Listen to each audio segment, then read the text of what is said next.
Okay guys, welcome. Thank you for having me today. I'm very excited to be here.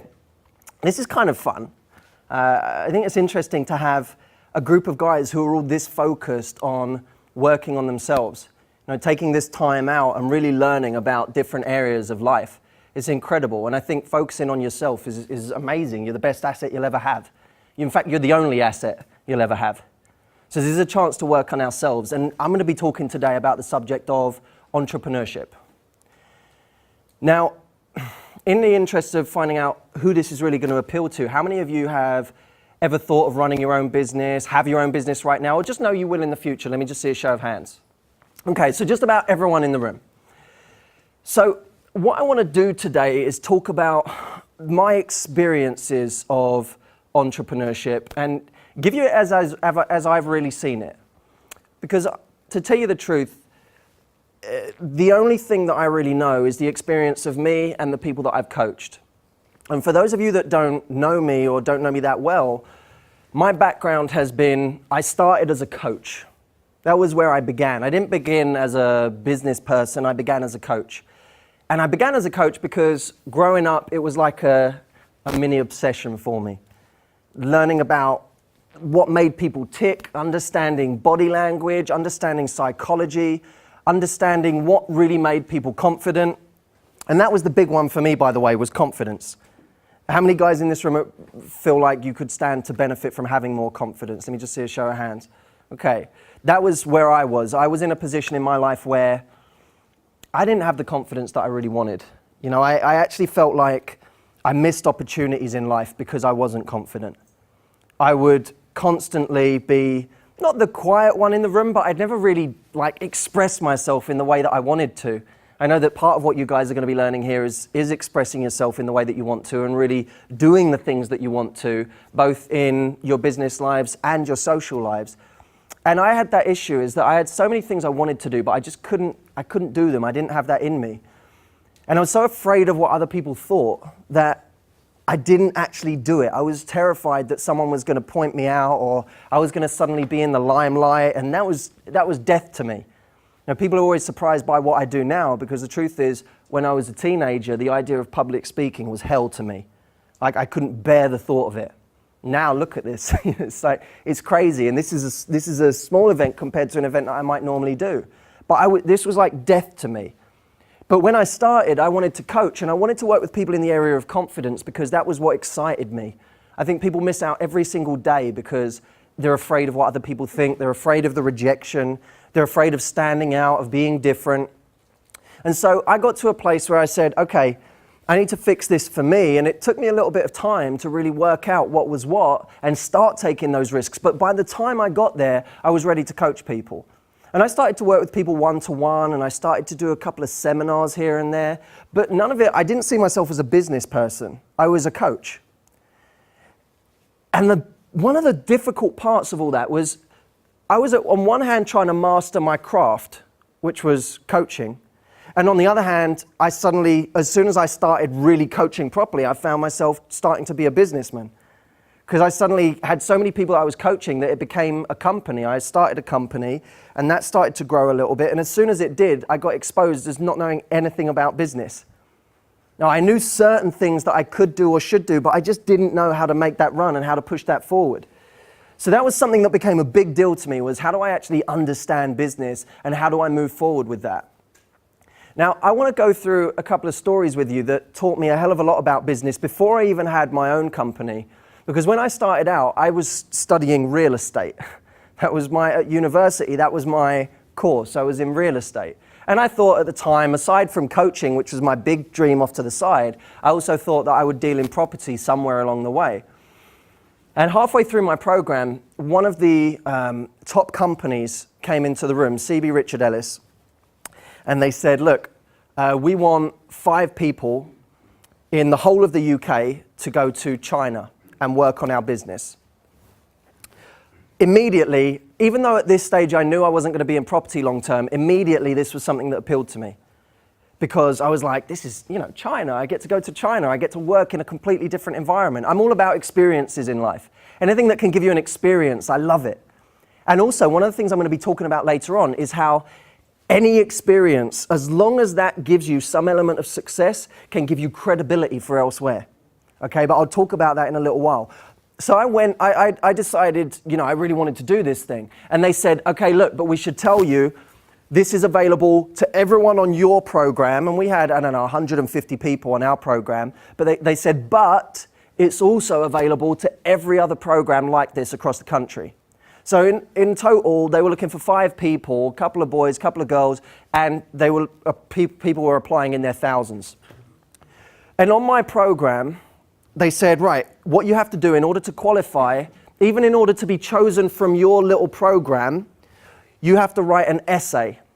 And the 2 best essays will get selected to go into a pool with all of the 2 other best essays from all the other courses across the country. So I wrote this essay, and I really worked on it. I really wanted this. Like, I hadn't wanted something this badly the whole time I was at university, but I really wanted it. And I just felt like it was different. I've always wanted to be different in life. I've always wanted to do something that wasn't quite the norm. And so I really tried on this one. And I got in, I gave in the essay, and I got a call about a week later saying, you got one of the 2 spots. You got one of the 2 spots to then apply to the main round of interviews. What I then found was I started asking friends, how was your essay? How was your essay? I started talking to everyone, and they said, oh, I didn't write one. And for most people that I spoke to on my program, they hadn't written an essay. Now, when the people first came into the room, there was this buzz in the room. Everyone was like, this sounds incredible. We're going to China, we're going to work there, we're going to do this, working for the biggest property company in the world. Everyone was so excited, and barely anyone had written an essay. So there's me thinking, well, I've written an essay. It's one of the top 2 in the whole course. Barely anyone had even written one. And then when I found out why, I found out that when the people that came said that people would be applying from all over the country and thousands of applications would be coming in, everyone suddenly had that switch in their mind that went, what's the point? So no one really applied. Everyone kind of backed down. And by the way, for the stuff you'll be learning this weekend about social interactions, that's what happens with a guy sees a really beautiful woman, and in that moment, he thinks, oh, everyone wants her. And what he doesn't realize is barely anyone is going up to her because everyone's thinking the same thing. And so I was like this on this program. My essay was chosen. I was one of the 2. So I was excited now. And then they said, right, now you're going for the next round of interviews. So I had to travel to London to go for this interview. And I did this interview, and very quickly, one of the things I realized early on in life is that one of the greatest abilities you can have is the ability to sell yourself. And this was what I brought out in this interview. This was the thing that was important to me. So I really worked at it. I really went for it. I got through that interview, got through the next interview, and eventually got chosen as one of the 5 that went out to China. And so I went out to Shanghai that summer, and I was suddenly in this place where it was like, when you get to a place where you feel like you've broken through a barrier of success and you've done something you feel is big. And then as soon as you arrive at the next stage, you're like, oh God, now it's like a whole new level. And it's suddenly scary at that level. And that's what it was like for me in China. I suddenly got to China and I was like, this is the beginning. This wasn't the end. Getting the job wasn't the end. This is the beginning. Now I've actually got to prove myself.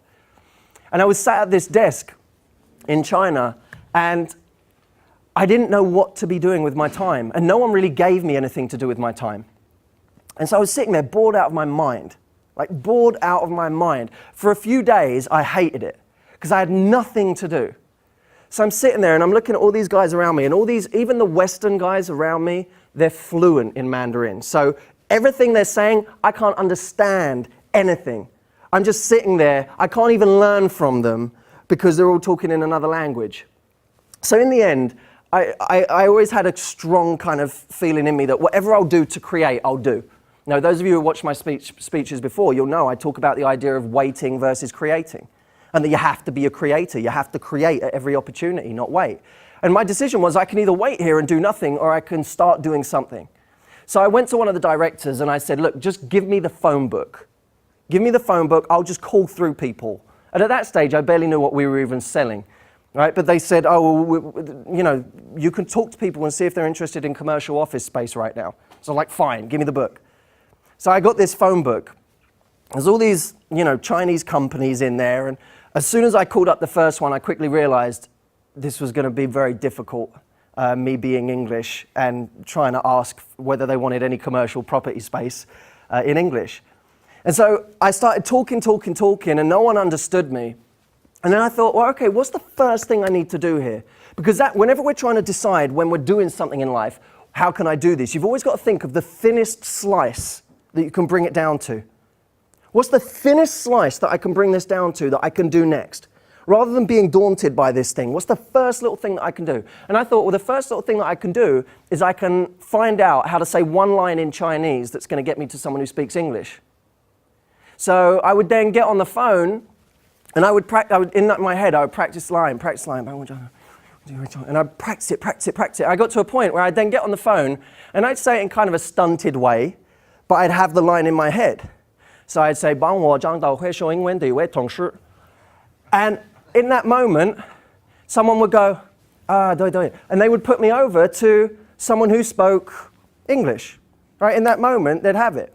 So I go, oh, brilliant. So I now have someone who spoke English. Now I could actually make a sale. But that moment was the moment that counted because I couldn't have got to that stage without that. And so what I learned is the concept of layering.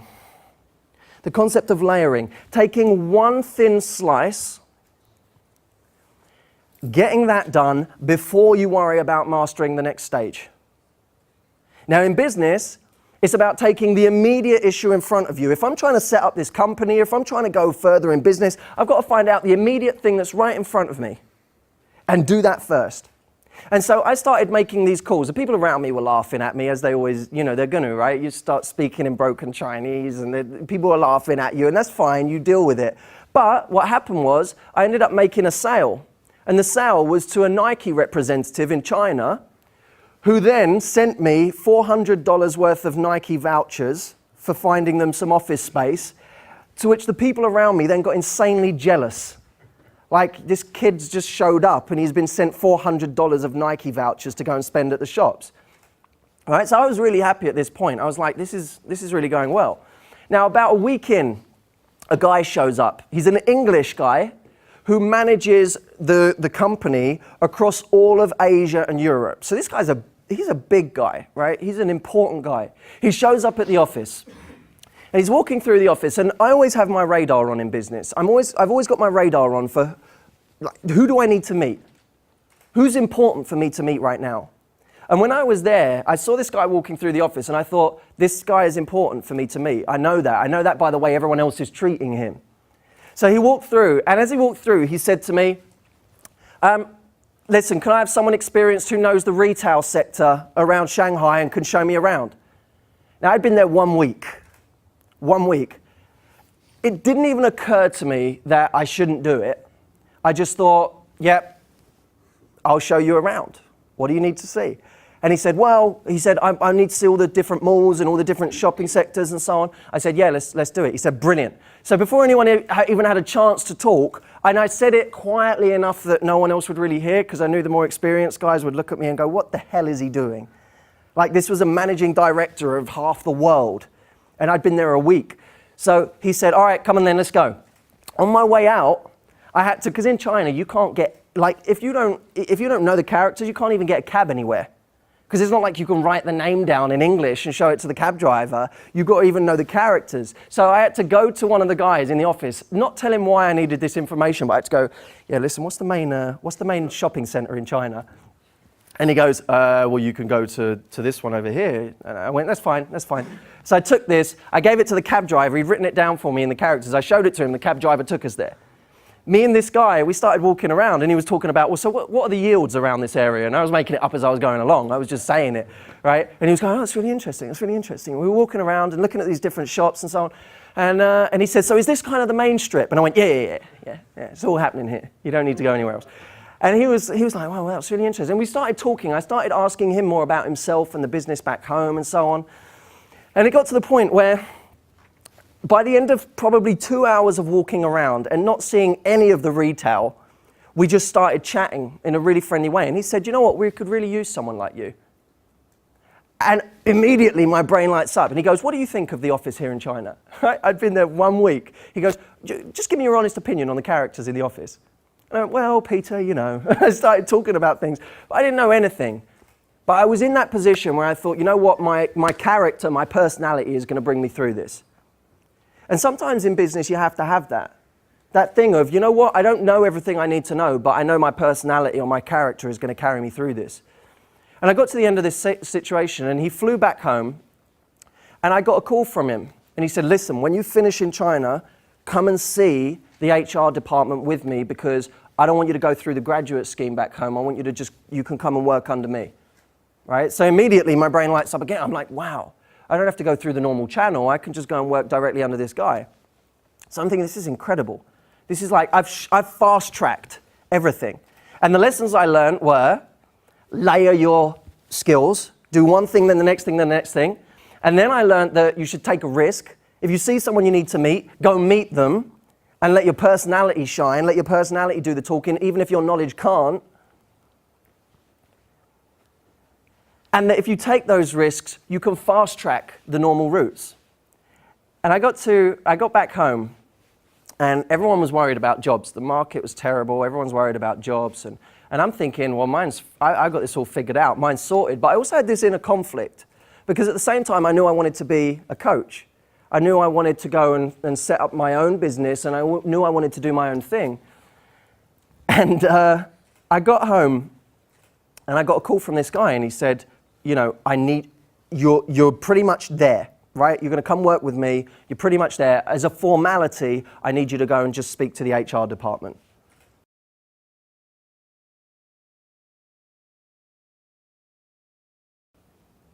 Now,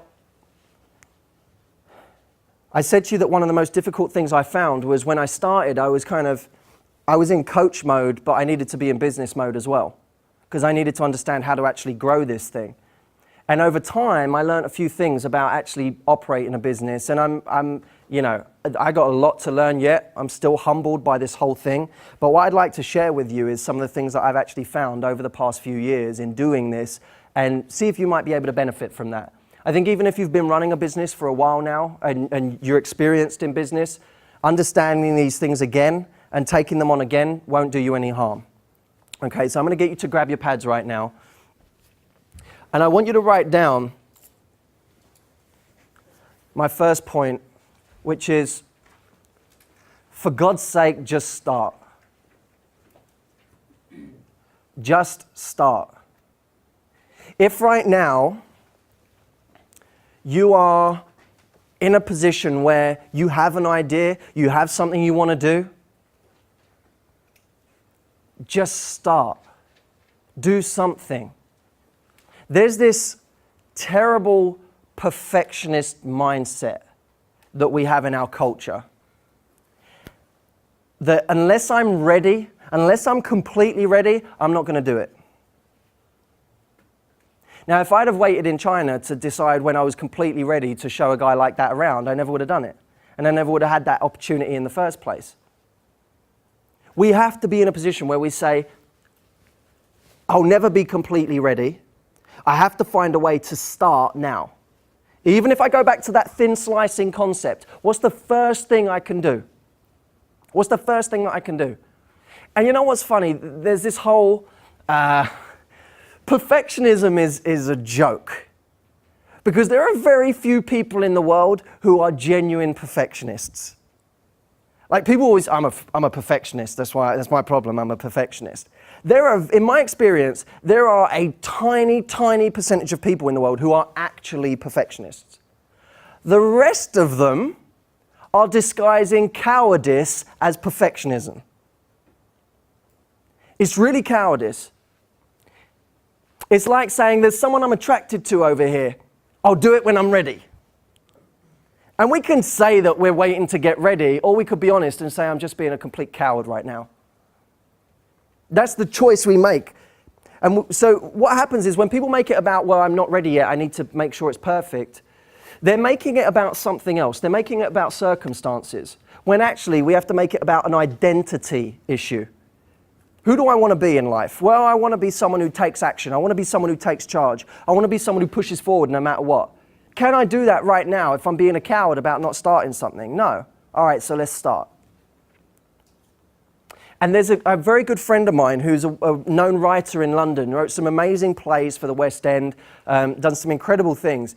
He said that we were having this interesting conversation the other day, and he said, when as a writer you get writer's block, one of the things they teach you is to lower your standards. If you get writer's block, lower your standards for what you're expecting of yourself. Isn't that kind of cool? We have insanely high standards of ourselves. We have standards that say we can never get it wrong. We can never screw up. And you know you wouldn't expect those standards from anyone else, but on some level we expect it from ourselves. In order to get over our writer's block or any block in life, we need to initially lower our standards a little bit. How can I lower my standards in order to get started? I'm going to grab this flip chart here.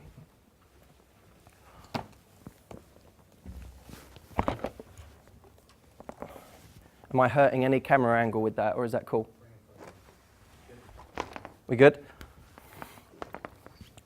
Okay. So I need to lower my standards in order to break this ground and get in. That's the first thing. The second thing is, one of the things I've found in business is that most of what you will do will fall flat. Most of what you will do will fall flat. Not some, most.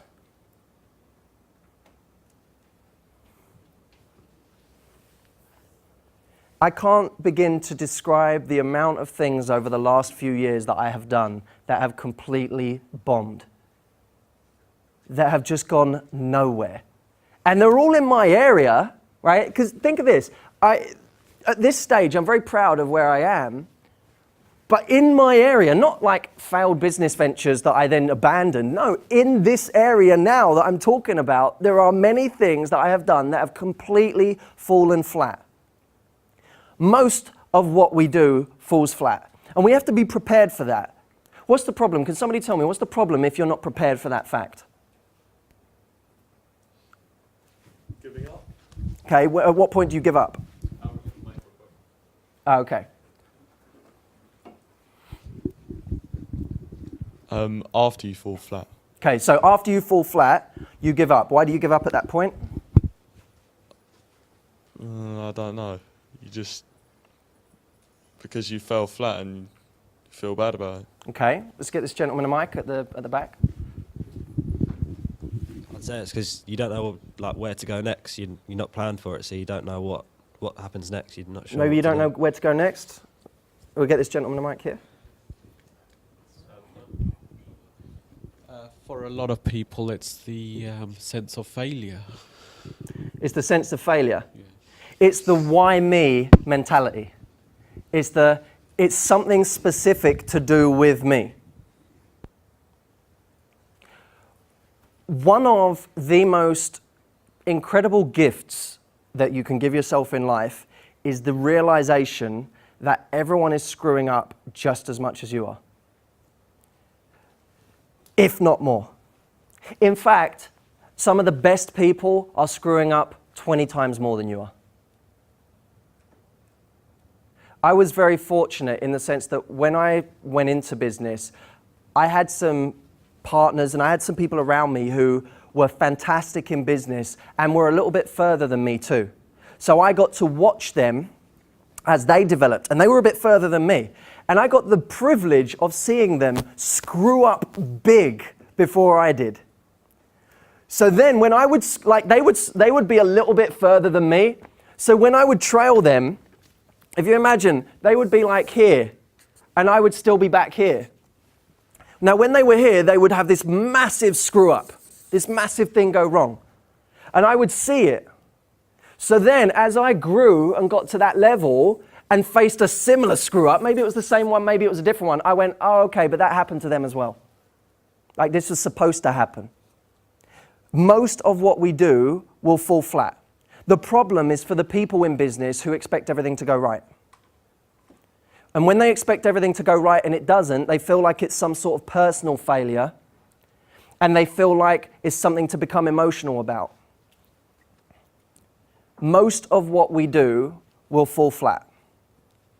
Some of the biggest opportunities that I've ever had, or thought were the biggest opportunities that I've ever had, completely died and nothing happened with them. Have you ever had an opportunity you thought was going to be huge?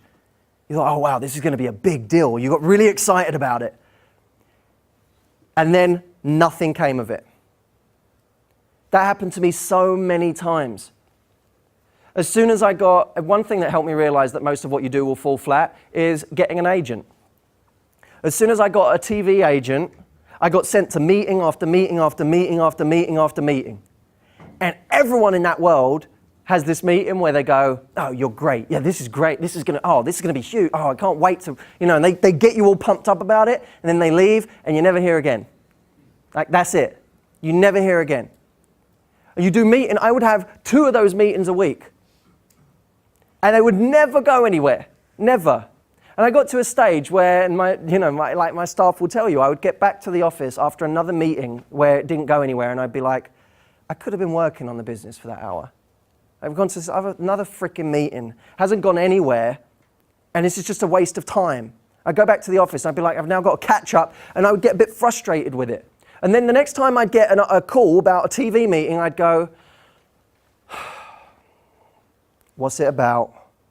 And they'd start telling me, I go, has it been commissioned yet? And they start talking about it, and I go, all right. And I'd go with a completely different energy because of what I'd already experienced. Now, the funny thing is, the more of those I did, the more attuned I got to what people were really looking for. And I got to a point where a couple of little things started to bite. I started getting invited to a couple of shows, getting invited to a couple of morning programs. And then last year, I had a really good break when I did This Morning, a big show in the UK. I did that for a period of about 6 weeks. And I was on there every week, and suddenly I was there. And then after that, I would start getting a few other calls.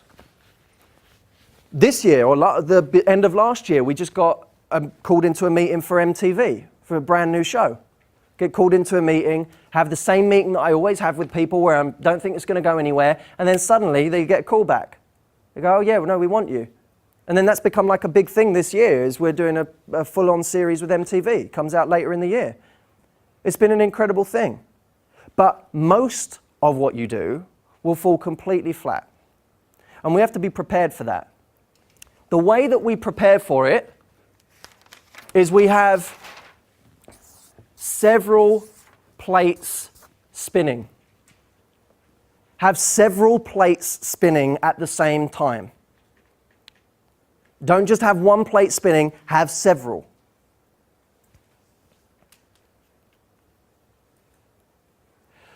How does this conflict, by the way? Can anyone tell me how this conflicts with traditional thinking on focus? Let's get a mic over here. Like, if you have several plates spinning all at the same time and they all sort of fall flat, then wouldn't you go into a downward spiral feeling worse about what's going on? What if you have only one plate spinning and it falls flat? I guess you'd have more enthusiasm to try again, I guess. Do you think? I Or do you think probably you'd would feel work like you that. really had no options? Yeah, you're right. What if you had a few plates spinning? What does traditional focus thinking tell us? We can maybe over here? Yeah. You'd spread yourself out too thin. So if you have many plates spinning, You'd spread yourself out too thin. you'd spread yourself too thin. And there are tons of books written on focus that say you have to focus on one thing. In order to do that well, you have to focus on one thing. The problem I have with that is that very often you don't know what thing is actually going to produce for you. You don't know where the real opportunities are. When you're starting in business, you don't know where your biggest bait is. You'll see lots of different options, and you won't know which of them is actually going to produce right now. Does that make sense? What I see commonly in business is people take all of their resources and they put them into one thing. And they don't even know if that thing is going to produce yet. They have no idea. Have you ever had a friend who's had a business idea and they've gone, oh, yeah, no, I'm so excited about this. So they then go and spend like $2,000 on a website. They try and find premises. Oh, I'm going to locate here. And what staff do we need? And where do we need to be? And they start focusing on all these things. We need cards. We need business cards. So I don't want cheap ones. We need like expensive ones that are going to say the right thing. They're going to say we're serious. So they go and they get expensive business cards, and they go and buy expensive stationery. We need a filing cabinet for all the filing we're going to do, but we don't have any accounts yet. But let's get a filing cabinet so that we're prepared for that. And they do all of this stuff. They put all of their resources into something, and they have no idea yet whether it's actually going to work or not. And it's the worst way to be. If we have a couple of plates spinning, what it really means is I'm creating opportunities in different areas, and I'm going to see which of these really bites. Because very often, the thing that you thought was going to go down well won't go down well, and something you didn't think was going to be anything will become something big. It's actually like that when you prepare a speech, by the way. You give a story for the first time and you've never told it before, you've always got to have your audience that you break in on a story. And when you have a story that you're breaking in for the first time, the parts you thought were going to be great very often suck. Nothing happens. No one even laughs. You thought it was going to be like a big moment. Nothing happens. And the part that you didn't think was anything, the part that wasn't even supposed to be funny, everyone starts cracking up. And you go, oh, maybe that was the funny bit. So you go back, you rewrite the story around the funny bit. And you get rid of the part that didn't work, and you kind of rehash it, and that's how you create an amazing speech. In business, it's kind of the same. You don't know what parts are going to resonate with people yet. You don't know what product is going to go down the best. You don't know what your market wants. So in the beginning, putting all your resources into something before you know that doesn't work. Have a couple of different plates spinning and see which one works. The beauty of that is, if some big opportunity falls flat, you don't feel like your confidence is solely rooted in that thing. It's a bit like having, if you imagine it like a matrix, and in this matrix you've got these different opportunities. If this one falls flat, it's okay because you're falling back on these and you're actually allowing yourself to diversify your confidence. If you have a matrix that just says, this is my big opportunity, this is my big break, and then that screws up, then you're in trouble. That was why people will often say to me, with the TV work that I did, because the first time I was doing live TV, I was very, very nervous, but nowhere near as nervous as I would have been if that was the only thing going on in my life. Luckily, I had a business and I had speeches and I had all these other things going on which were really exciting me. So I knew that even if something went wrong on TV, that's okay, I got this whole thing over here. That's what allowed me to be more relaxed. What allows me to be relaxed in this environment is that I got a ton of other things that I'm doing later today and tomorrow and the next day and all different opportunities that actually it's okay. This is okay. If this bombs, I'm going to be okay. And that diversification allows us to be more confident. Have a few plates spinning. This is very, very important. You don't know what is going to come off until you see it. Now, the caveat to this is when you see something start to bite, go with it. When you feel something, this one's working, this opportunity is working, go with it and start diverting more resources to it. Once you find something that works, divert more resources to it. It's a bit like, what happens if I don't know how many of you are familiar with online marketing, but if you were testing, let's say, a pay-per-click campaign on Google, the worst thing you can do is say, right, my budget, all the money I have savings is $1,000. I'm going to put this $1,000 into this campaign. And then you put it there and Google eats it up in a day. Right? And that's your $1,000 gone. And it didn't work. But that's it now. Because if you'd have tested £5 or $5 for the American audience, if you'd have tested 5, you would have then been able to test that to see if it produced anything and then direct more resources to it if it didn't work, or if it did work rather. If it didn't work, you could try something else. But most people will literally divert all of their initial resources into one thing. They don't even know if it works yet. I'm going to give you a solution to this in a little while, okay? So most of what you do will fall flat. Have a few plates spinning. Next, take every opportunity seriously. Take every opportunity seriously.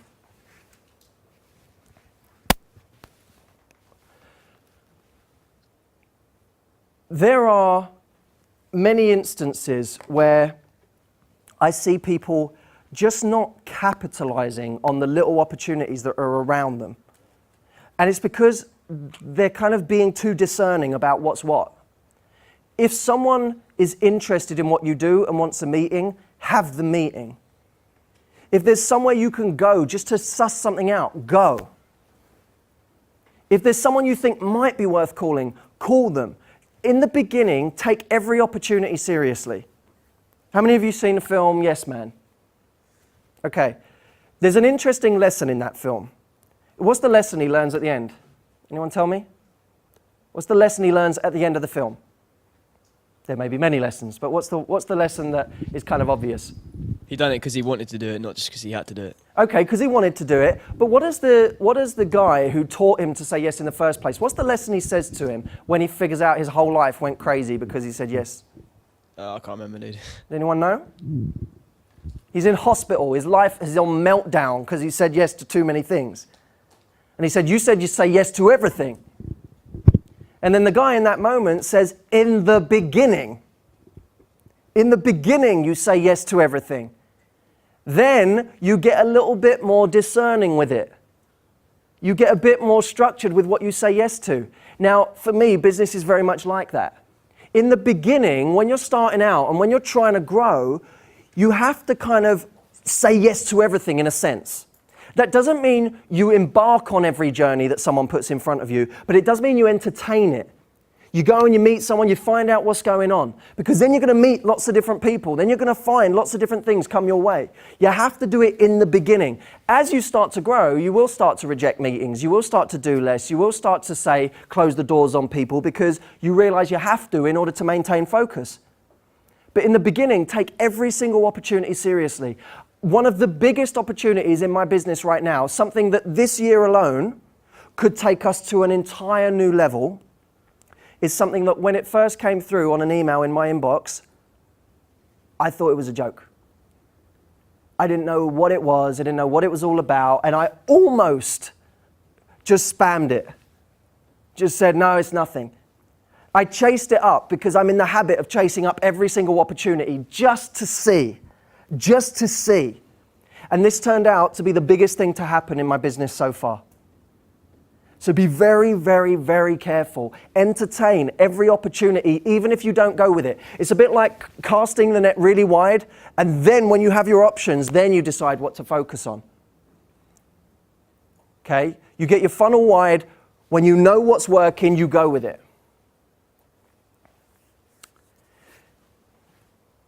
Now, one of the most important skills I've ever found in business, and this is going to sound so freaking cliched, it's ridiculous, but it amazes me that people, when I work with new business people, and I actually work, because nowadays I do a lot of corporate coaching. When I work with new business people, there's something I find time and time again, and it's that they've completely underrated the value of selling. Whatever you do, whatever business you're looking to run, whatever market you're looking to be in, learn to sell. Get really, really good at it. There's almost this, there's like an arrogance about selling. What's the arrogance amongst people when it comes to that word, sales? What's the arrogance?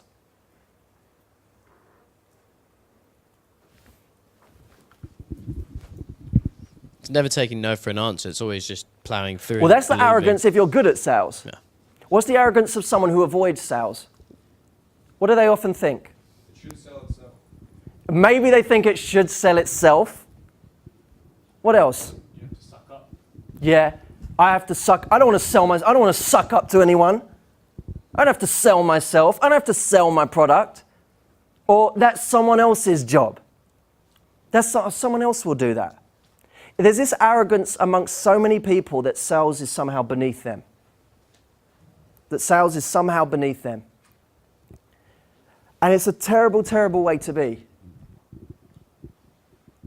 Because you're at the top of your business. You are the only person that is truly responsible for making it survive. Because anyone else can just go and get another job. Anyone else can leave tomorrow and find another job. You're the only one who is truly 100% invested in that outcome. No one else cares about it as much as you do. And one of the things I see is people, as soon as they can delegate sales, they delegate sales. As soon as they can remove themselves from that, they'll remove themselves, because I don't want to be involved in selling. I just want to be involved in prettying up the product, putting some more bells and whistles on it. Doesn't even need them. Right? Just doing a few extra things. Oh, there's some paperwork to do. Oh, there's other things to do. What I see everywhere is what we call avoidance activity. Avoidance activity. Avoidance activity is, I'm going to do everything else except the one thing that I really should do. When people get into the whole area of learning about attraction, what do they often do? What do you see in people who often start learning about attraction? You do all the things that you do all the things that aren't actually what's the word? Kind of that you have to do to actually make someone attracted to you. You read books, you do everything around it, all the noise. Yeah, the noise. That's a good word for it. You get a guy who enters this area, wants to learn about attraction, and so he says, okay, what do I need to do? Well, I need to get a haircut, and then I need to go and buy some new clothes, because that's really important. And then I need to read more, because it's really important that I know everything about this subject. I should probably meet some more guys who are learning about this stuff. I should probably understand more about this area. I should probably get my teeth whitened. I should probably learn some cool places to go. And all of this stuff is just avoidance activity. That's all it is. Now, I'm not saying none of it is important, but it's all the icing on the cake. But people get into that and they indulge in it solely because that is avoidance activity. I can do this as an excuse for not doing the one thing that's actually going to get me results, which is walking up to someone, risking rejection, and trying. That's the only thing that's going to really make the difference. That's the thing that if I do that, remember the law of 20-80%? 20% of what you do is going to get you 80% of the results, but most people live in the 80%. Most people indulge in the 80% their whole life, do 20% like this much. They do the 80% that gets them the 20% of the results. We have to focus on the 20%. What's the 20%? Well, in any new business, the 20% is sales. That's the stuff that's going to get us 80% of the results. And I know businesses where people suddenly get into panic territory, where they've not got any clients, suddenly their cash flow's going down, and they see the business being brought down, and they go, oh God, I've got to get a new client. So they suddenly go out and pitch themselves like their life depends on it. And they get a new client. And then they go, oh, I've got a little bit of cash flow. Okay, well, we can relax now. Let's go and find some new office space. All right, that becomes what they do next. But we have to identify what's the thing that's going to get me there. What's the thing that's going to get me there the most? And not have that arrogance that I'm somehow above sales. We're never above sales. And no matter how big your business gets, you're still never above sales. And in addition, sales, the funny thing is, you're not just selling a product, you're selling yourself. You're selling yourself. I truly believe selling yourself to be one of the most important skills you can ever learn in your whole life. I think it's everything. Whether it's attraction you're focusing on, whether it's business you're focusing on, I think selling yourself is the most important thing you can ever learn. I want to give you a little breakdown of what I think is important in selling yourself, okay? So one of the things I think is important in selling yourself is being passionate about the product. Be passionate about what you're selling, okay? Number one.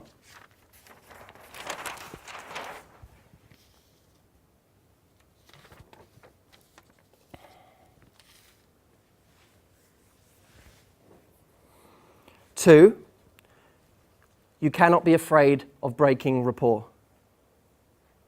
Whenever you sell yourself, you cannot be afraid to break rapport. In other words, if I'm always worried about treading on people's toes, I'm never going to be able to truly sell myself. Does that make sense? I'm never going to be able to truly sell myself.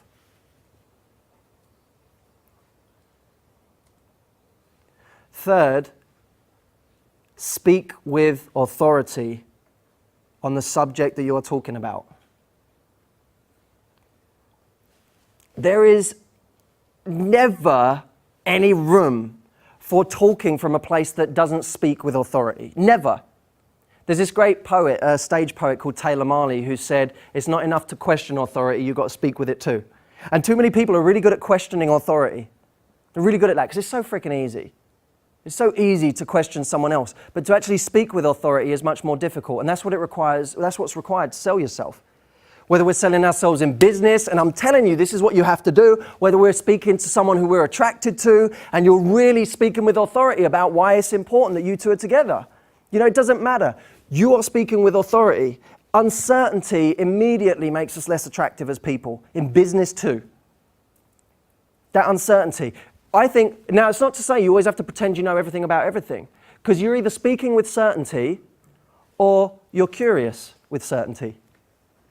Because if I'm talking to you about your business and I don't know anything about, let's say, plumbing, and I talk to you about plumbing and I ask you about it and I say, tell me about that thing, I'm still not uncertain, I'm just curious, because I don't know that. So I'm not going to try and speak on that subject. But if I do try and speak on a subject, I'm going to say it with complete authority.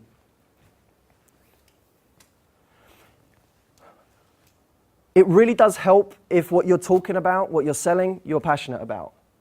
If you're not passionate about it, there's a whole different set of sales skills you need to sell that thing, right? It can be done, but it's much easier, especially when you run your own business, it's much easier to be passionate about what it is you're selling. And whatever it is you're selling, you have to be passionate. Every single one of the programs that I do, I'm insanely passionate about. And when you're passionate about something on that level, you can be shameless about it. That's the difference. When you're passionate about something, you can be shameless. I do a program on impact. You know, what it is to walk into a room and truly have impact on someone. What it is to walk into a room, be able to work that room, be able to tell an amazing story, be able to persuade someone, get someone onto your level of thinking. And for me, it's the most important skill in the world. It's the most important skill in the world because it's the one skill that I've had to learn over the last 5 years religiously. Every single week I'm out and I'm doing this, I'm practicing it. I'm looking at my voice, I'm looking at my gesturing, I'm looking at the way I stand. Everything that I do is about impact. When I go on TV, I'm learning that same set of skills. When I'm talking to someone on the phone and talk to them about a course that I have, it's impact that comes out. So I'm insanely passionate when I talk about this. That's everything to me. I don't need to worry about holding back. I don't need to worry about being uncertain because I'm shameless about it. This is something I'm passionate about. This is something you must do. I know Anthony shares the same passion. It's like that passion that says, I have to do this. I have to communicate this to you. And that's what makes the difference. Is if I'm that passionate, I'm going to be able to sell you anything because I believe it too. Because I actually believe you should come and do this. That's the difference. And that's what we're looking for. By the way, while I'm on this subject, I have a link for you to go to. I've got a free gift for everyone in this room. There's a link for you to go to. It's www.matthewhussey.com. matthewhussey.com/21 convention. Okay, go there. I have something waiting for you there. It's just my gift to everyone for being in this room. matthewhussey.com/21 convention. Okay. We have to be passionate about whatever it is we're talking about. Now, I want you to take literally 2 minutes to write down. If there's, because I always believe you shouldn't ever leave the site of a talk like this, learning something new, figuring something out, getting some clarity, without actually taking some form of action. I want everyone to take 2 minutes to write down, okay? As a result of being here, this has been an hour of my life, okay? This is an hour of my life that I will never get back. I have to make sure that this hour actually benefits me in some way. Because if all it did was stimulate me for a few minutes and then I went back to normal life, then it was a waste of time. In these 2 minutes, I want you to write down, what action has this prompted me to take? And it may be in business, it may just be in your career in general right now, but I want you to write down, what has this talk prompted me to do? What action must I take as a result of this talk? If I were thin slicing it and I said there's one action right in front of me, what would that action be? I want you to write it down.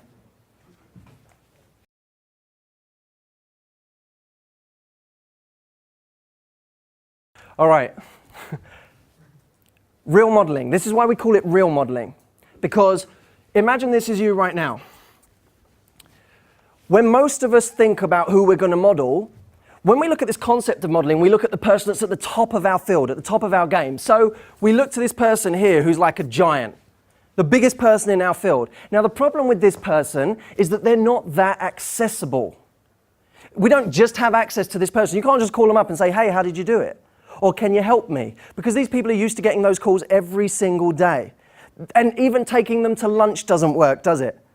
You can't, everyone says, oh, network that person, take them to lunch or whatever. This person gets offered to lunch 5 times a day. They can only eat so much lunch. They don't care, right? So that's not going to work with that person, but there's someone who's right here. This person is just a small distance in front of you. You don't need to know everything that the giant knows in order to make a small gap, bridge a small gap in your business. You just need to know what the person immediately in front of you does.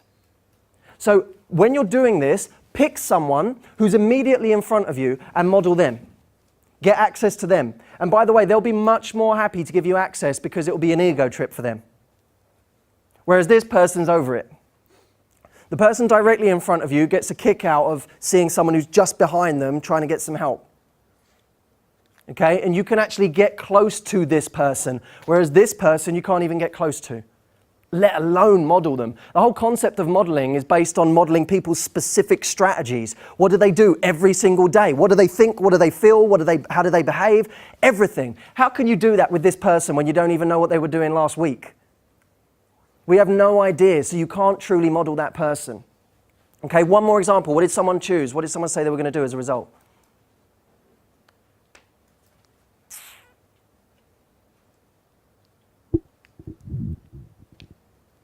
Yes, in the corner.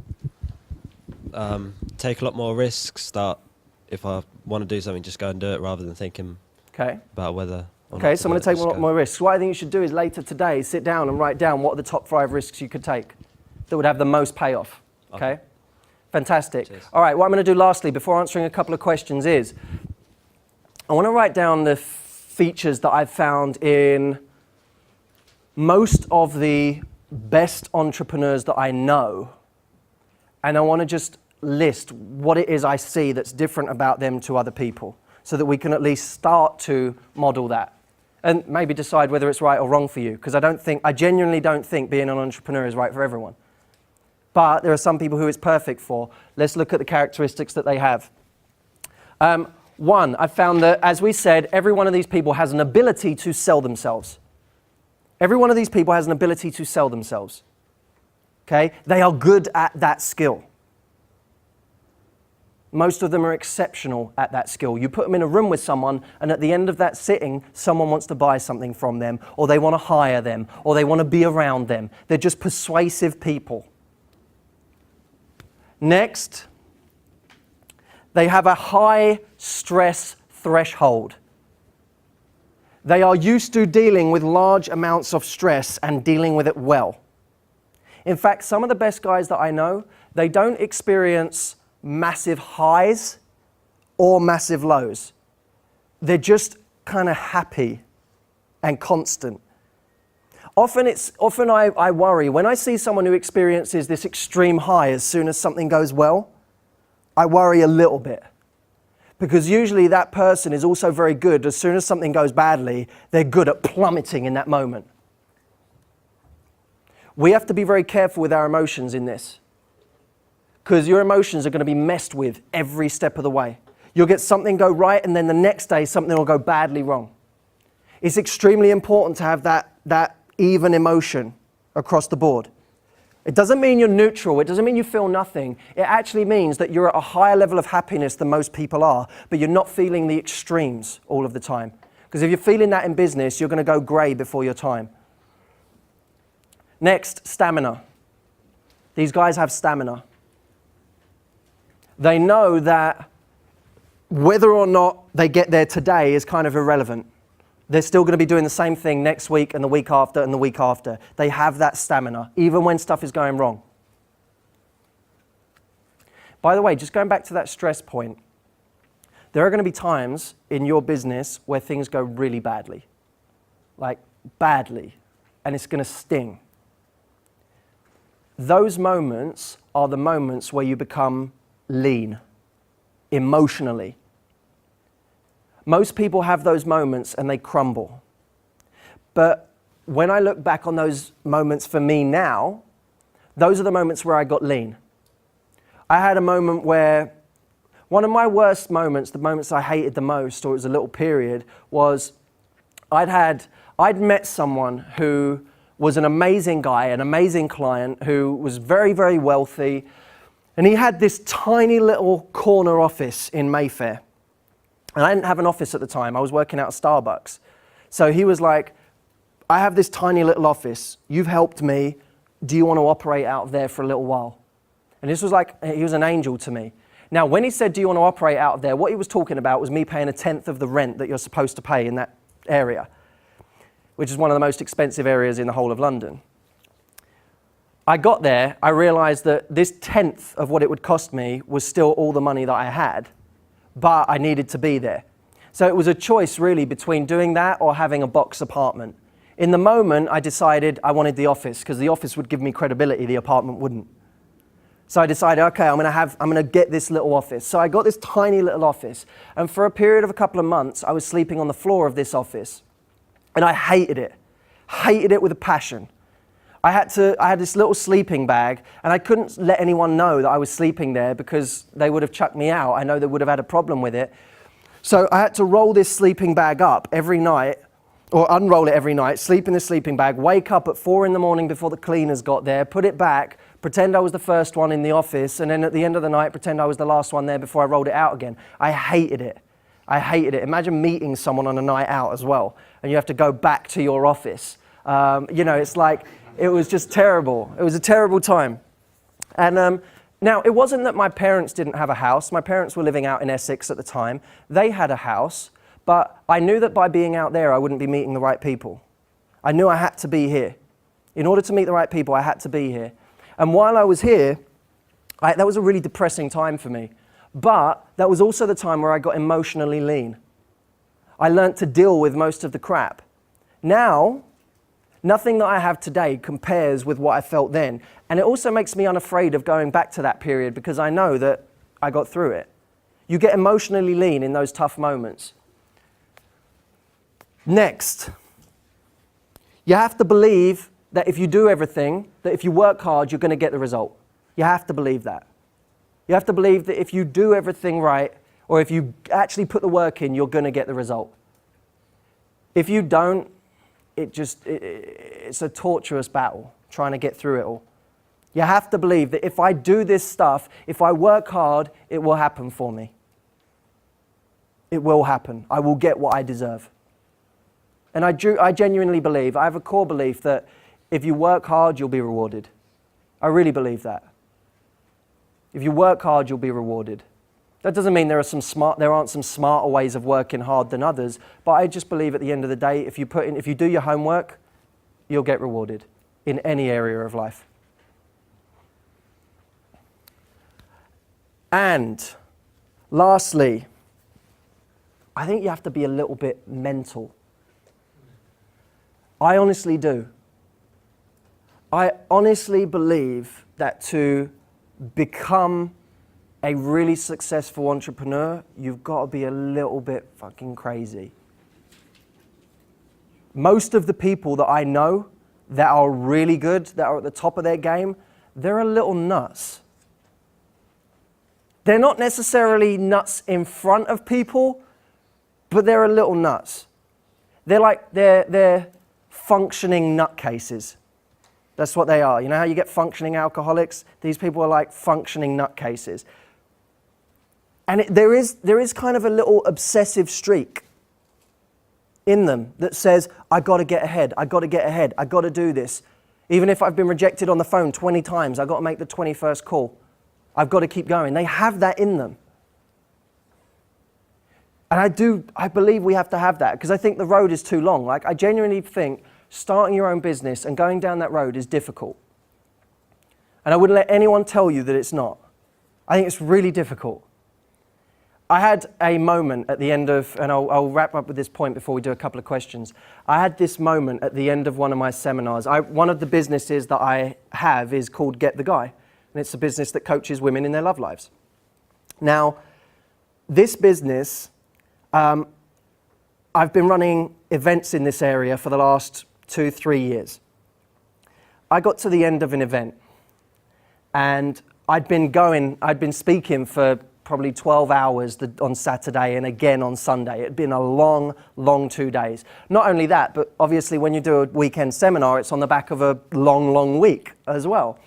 So I got to the end of the Sunday and I'd given everything. I'd given all of my energy. I was really pumped, and I got to the end of the weekend and I'm like, every part of my energy from the last 7 days is just like gone. I need to sleep. But I always try and, after an event, go for a drink with the people that have been on the event, just to catch up, just to kind of get to know them on a more personal level. And I was sat there, and one of the women sitting next to me said, "Matt, you look really tired." And I said, "I am really tired. How is that? Like, what is wrong with that? I'm tired, yes." She said, "Yeah, but you look really tired." She said, you've got to look after yourself." And I said, I am. It's the end of Sunday night. I'm just tired. It's okay. It's cool.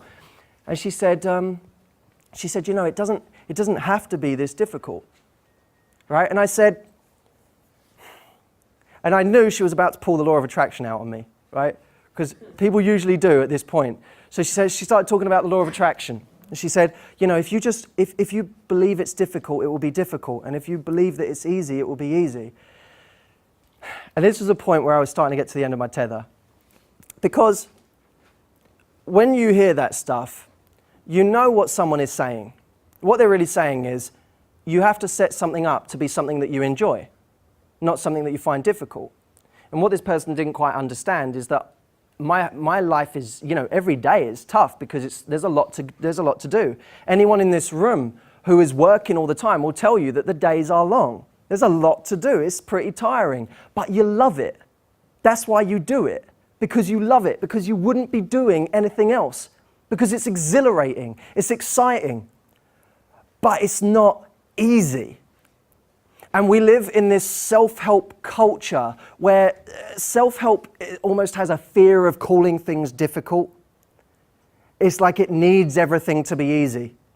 And so it always talks about things being easy. If you label it easy, it will be easy. And if, you know, and it's just not. I have found that going through this road, running a business, trying to master the art of coaching and speaking at the same time as trying to master the art of business, running the retreats that I do across the world, doing the impact programs, it's tiring, but I love it and I wouldn't change it for anything in the world. So where I'll finish is this. In the beginning, it's very likely that you'll feel more pain than pleasure. You'll have this moment where starting anything new, there's like this novelty, right? You'll have this little novelty period where it's kind of fun. Then reality sets in and it becomes kind of difficult. And the novelty wears off and then the hard work begins and then it feels tough. But it will never stop being tough because there'll always be stuff to do and there'll always be an element of hard work as long as you're really working on it, okay? Unless you remove yourself from your business, there will always be an element of hard work. But there comes a point where it becomes so exciting that that completely outdoes any of that hard work or pain that you feel. It's on a whole different level. And that's what I feel now. It's really tough. There's a lot to do. It's exhausting, but it's also the most exhilarating journey I've ever had, and I wouldn't change it for anything in the world. Thank you for your time. I really appreciated speaking to you. I've appreciated you giving me your time and allowing me to be your coach for an hour. It's been a real pleasure. So thank you very much. Thank you.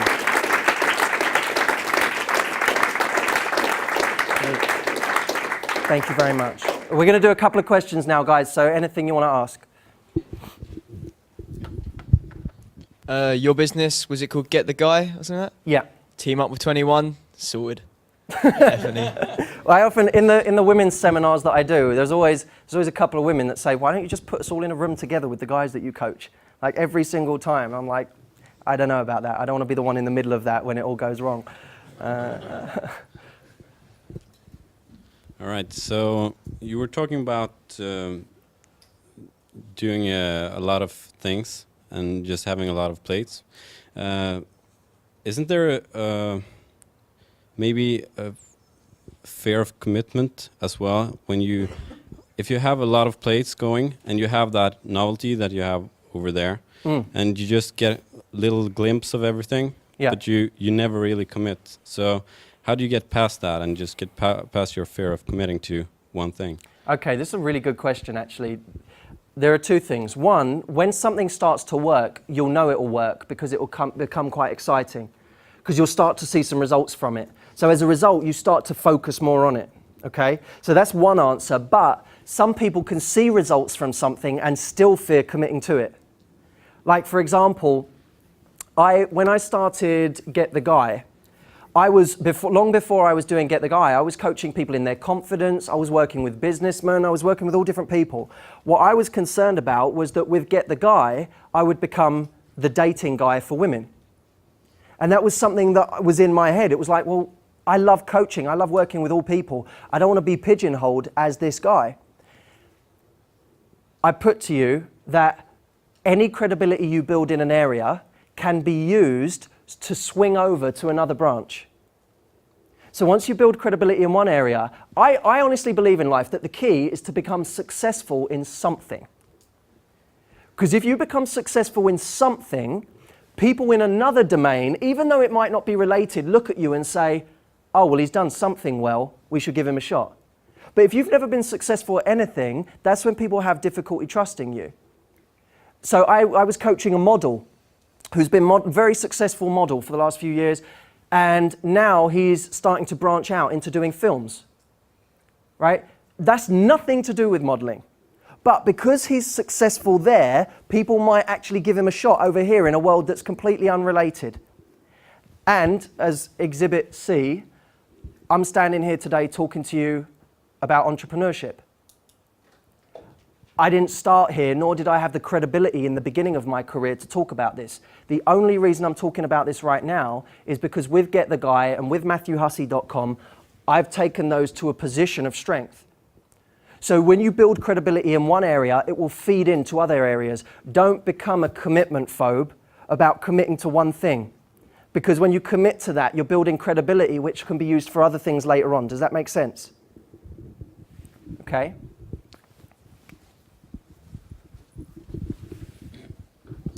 Hiya. My question, you were talking about that thing about most things will fall flat. I don't know if I misunderstood what you were saying, but when you said that, I thought, what the fuck? Can you give me some examples other than your property thing that you missed the opportunity? Can you give me some examples from your personal experience that fell flat? I mean, you said most things. I was thinking some things, not most things. So can you give me some of your examples? And by the way, as you get better, you'll find that you start getting on target more. But in the beginning, definitely most things will fall flat. What I mean by that is not necessarily the whole business will fall flat, but things within it will fall flat. So you've got this person that calls you up and he seems like your biggest client so far. And you go, this is great. And then a day later he says, actually, I changed my mind. And you spend all night thinking that was going to be a great thing that transformed your business. And they go, no, actually, I'm not bothered. If I look at the corporates that I've coached, now by this point, and this is what I really mean. If I look at the clients that I've coached, if I give people my biography, it looks really, really good, right? Because I've got Coca-Cola, I've got Virgin, I've got Morgan Stanley, I've got Accenture, I've got Procter & Gamble, all these amazing people. That's like the 2% that said yes. The rest of them along the way didn't want to know me. Now that those people have hired me, they all do. But before that, most of them were falling flat. Most of them you go and speak to and they go, well, I'm not sure. And it wouldn't go anywhere. But all you need to do is collect enough wins that you get to the next level. That's it. It's like a computer game. Just collect enough wins that you get to the next level, and then people are going to give you different opportunities. We had one here and one here, I think. Hi, just a couple of observations when you were talking about what makes entrepreneurs different to the rest of us. Something that I've picked up myself, and you touched upon it. You said what you're passionate about, won't actually be work.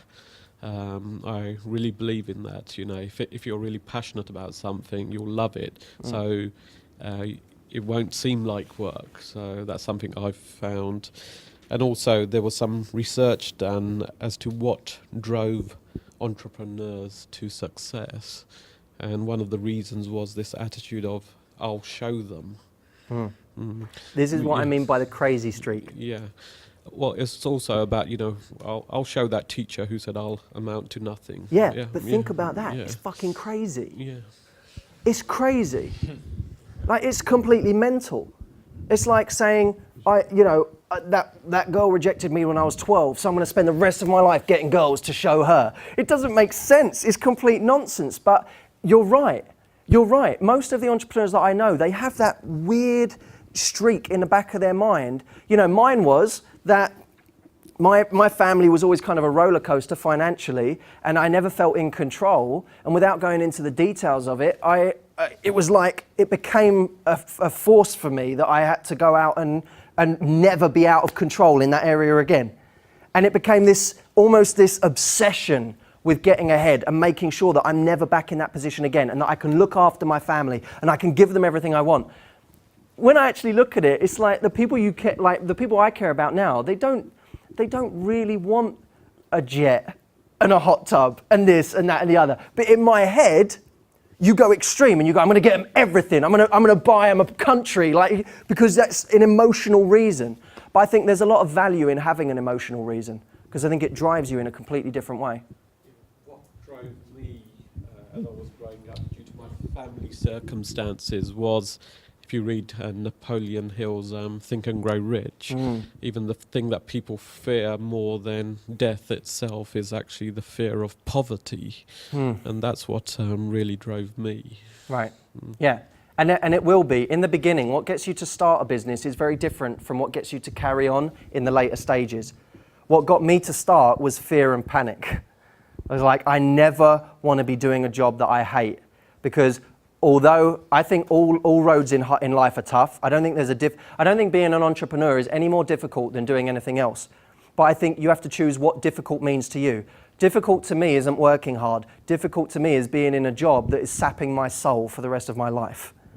That's difficult for me. So that's what drives me. But as you start to get more success, it will be excitement that drives you, not fear and panic. Hi, really enjoyed the speech, Matt. Thanks a lot. It was quite inspiring to see someone derive so much happiness from the pursuit of happiness, so to speak, kind of following on from that comment.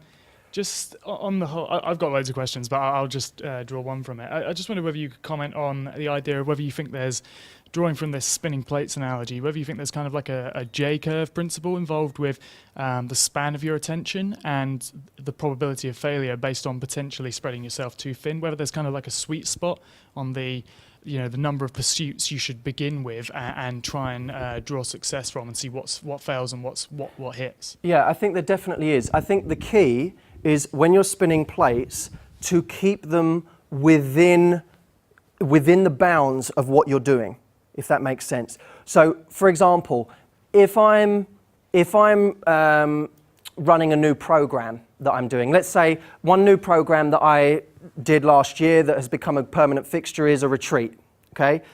Now that retreat, in the beginning, I didn't know what it was going to be. All I knew is I wanted to take people out to an exotic location and work with them personally for 5 days. I didn't know what that was going to be at the time. Now, that's very different. Spreading my focus in that way is very different from saying, maybe I should invest in a car wash. Like, that would be an interesting opportunity. Someone's told me the cash flow stacks up, I'll do it. Because that's like a completely different focus. And actually, an interesting point, I had a property. I had bought early on, I'd bought a small house outside of London. Now, this house over time was appreciating, and had I kept it, it would have made me money. But every other week, I would have a call from the people who were the tenants in that house talking to me about this, and the toilet broke and the sink broke and this, that and the other. And I wouldn't want the hassle of going outside London to do it, because if I went outside London, it'd take me a whole day out of my schedule. That would cost me many thousands of pounds in work done in London. So in the end, I thought, well, despite the fact that anyone who owns property would say, hold on to a property, this was not good for me. It divided my focus. And in the end, even though I knew that I was giving up an opportunity, I sold the house because I said, this isn't helping with my core focus. If I'm spinning plates, I'm going to try and make sure that they're all within the scope of what it is I'm trying to do. So that if I'm coaching a corporate, that's great because it gives me credibility in other areas. If I'm coaching a big seminar room of people, that's great because some of these people are from corporates and they'll bring me into their corporate and I'll end up coaching their corporate. So it all kind of works together. Even though they're diverse, they all feed into each other. And that's, I think, how our lives should be. Even though you're spinning plates in areas where they will feed into each other and not be abrasive together. Okay? That's it. All right. Guys, thank you so much. Take care. Enjoy the rest of your weekend.